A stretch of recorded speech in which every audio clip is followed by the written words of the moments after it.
உலகத்தின் பந்தங்கள் எல்லாம் நீ சொல்லி தந்தாயே, பிறப்பிற்கும் இறப்பிற்கும் இடையில் வழி நடத்தி சென்றாயே.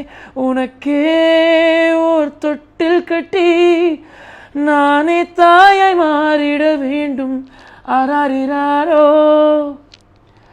நான் இங்கே பாட, தாயே நீ கண்ணுறங்கு என்னோட மடி சாய்ந்து.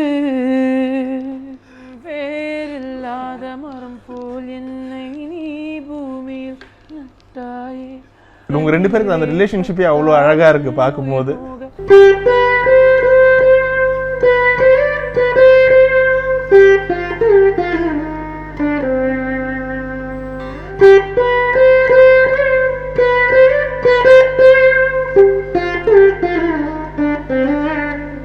அப்பா பொண்ணுக்கு பாடல, இது அம்மா பையனுக்கு பாடுறது.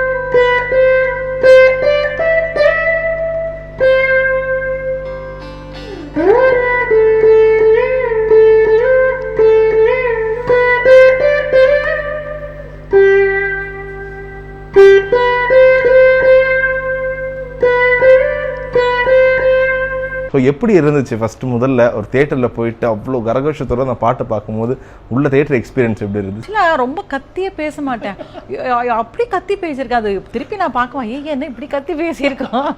அம்மா எக்ஸைட்டடாக இருந்தாங்க. அது எனக்கும் தெரிஞ்சது ரொம்ப ஹாப்பியான ஒரு மேட்டர் இல்லை, நம்ம கிடைக்காத ஒரு விஷயம்.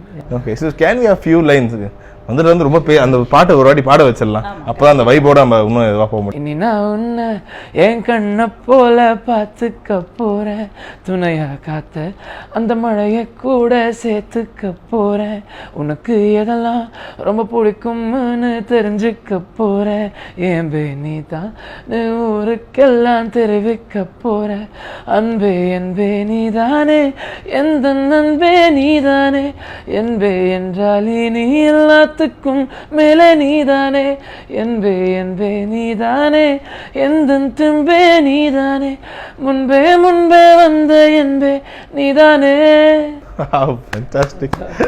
தியேட்டரே கை தட்டுச்சு, எனக்கு கண்ண தண்ணி வந்துருச்சு. நான் அப்புறம் கை தட்டுறதை நிறுத்திட்டு எல்லாரும் அப்படி பாக்குறேன், அத்தனை பேரை கை தட்டுறாங்க அந்த சாங்காகவா, இவன் பாடினதுக்காகவா. ஒரு அனிசரோட டச் இருக்குல்ல இவரோட வாய்ஸ்லயும், கண்டிப்பா நேர்ல கேட்கும் போது தான் தெரியும். சொல்லணும்னா அது அனிருத் அண்ணாக்கு தான், சிவா அண்ணாக்கு தான், ஆஃப்கோர்ஸ்.